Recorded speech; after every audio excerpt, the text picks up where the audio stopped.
Hi guys, today we're at the Classica Refugium near Stuttgart, not far away from here. It's probably one of the best kept places in the automotive sector, the Porsche Development Center in Weissach. And as you can see in the background, today we're going to give you a special insight into the heart of it, the Porsche Design Studio. We will unveil exclusively some studies that have been well-kept secrets up to now. So here's a little sneak peek for, stay tuned for our Porsche Talk Unseen.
We'll come to our last design study, and I'm pretty sure that some Porsche experts out there are asking themselves right now, am I still in the right live stream? What should be underneath which Porsche? And because it's so brilliant, I hand over for the revelation part to Michael, and maybe you can tell the audience what's underneath this cover.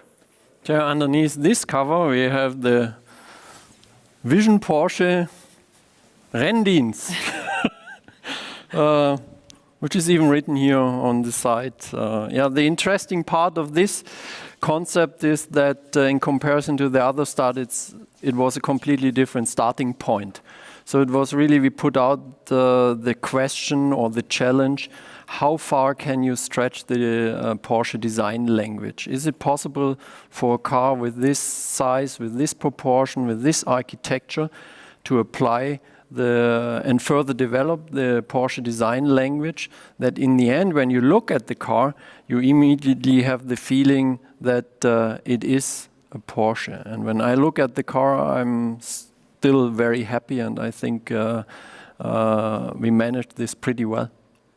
I have to admit, when I heard about that design study the first time, I was not sure if that is working. But when I see it right now with my own eyes, I have to say, here comes together what belongs together.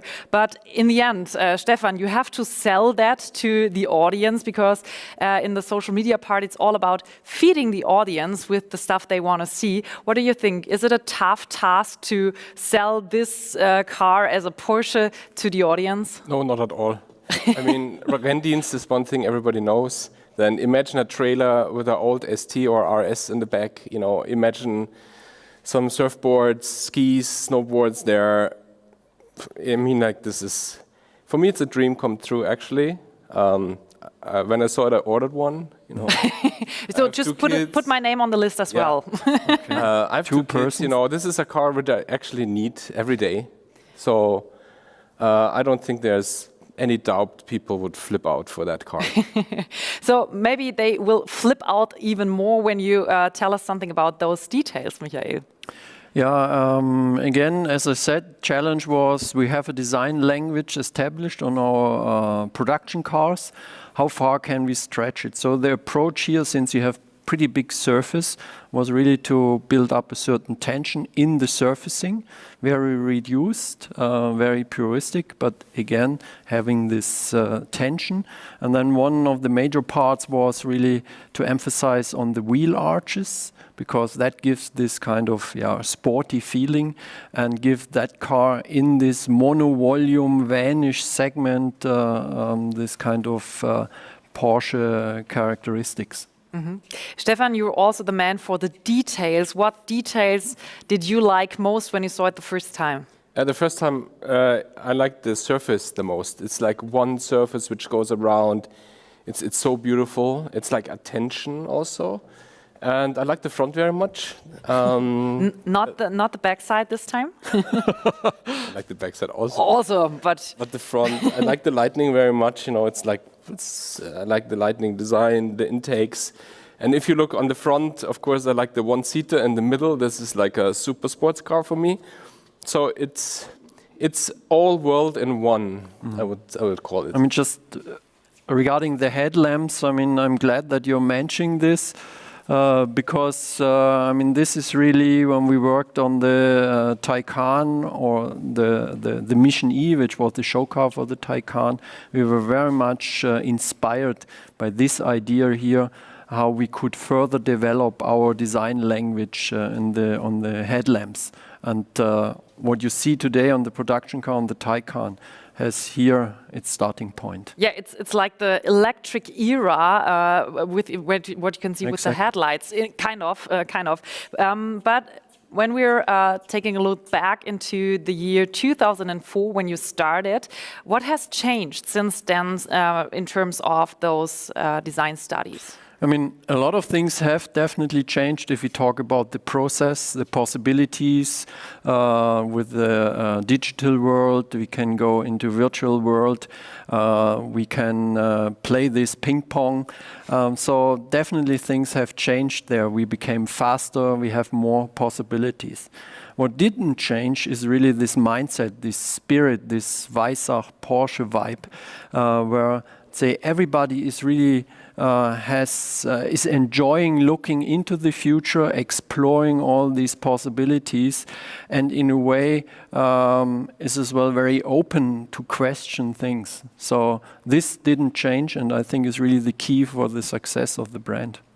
Talking about this Weissach vibe, this hashtag, Stefan, you're going to publish some photos of this project on your social media channels. What do you think? What will work best for the audience? I have no idea. I think every car is so special. Every car will find its audience. I mean, it's 15 cars. So I'm totally open. I will be surprised how the reactions will be. Yeah, and some of the audience maybe will check out your Instagram profile and they can like and vote with their own opinion. At the end, I really have to ask that question because as I learned today, it's not only for the design part, it's also about learning things for other technologies, for future. So how do you decide what to take and what to toss? Is there any checklist you use where you say, yeah, this is going well, so we take that? Or is it more like gut feeling? I think there are a lot of people, the decision makers in the big companies that would love to have this list, because then it would be pretty easy to take decisions basically saying, okay, this project most likely is more successful than the other. So I think this is not possible, or at least I can't do this list. So the big question is then, if you go into this future, if you go into this day after tomorrow, then first thing is you explore there everything. You develop scenarios, concepts, and then you have basically different possibilities to approach these future requirements. And then in the end of the day, it's really a question, how do we then in the design department decide? And honestly, I think it's just the intuition. But that's based on experience of many, many years. And maybe designers have this, since they always work in this kind of fantasy world, in a way. That's a kind of experience, but it's a guts feeling, yeah. So he's literally the man of secrets, because I think if you had this checklist, you wouldn't reveal it to the world. I'm pretty sure about that. Stefan, what design study would you wish for and why? I mean, you saw a lot of studies already, more than we can show here, but is there any study left you would love to see? I would like to see a drone, a two-seater drone, a silent two-seater drone to fly, because I think that's the next step of transportation, will be flying. You know, people do wingsuits already, unbelievable 30 years ago.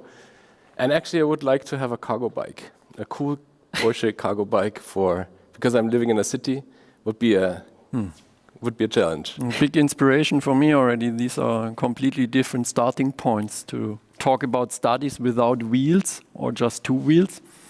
Let's see. Yeah, you can see it as an official request right now. At the end, I have to ask one question because today the mobility sector is more becoming like a smartphone on 4 wheels. So the interior design is increasingly important to the buyers. So do you have already some interior design studies, or is that just a thing for the future? No, definitely. I mean, the, let's say, interior experience is part of these studies. And even if it starts like this car, there is an interior. So for each of these studies, we have ideas for the interior. But at the end of the day, a few of our secrets we should keep for ourselves. So wait and see. At least for our next talk, see.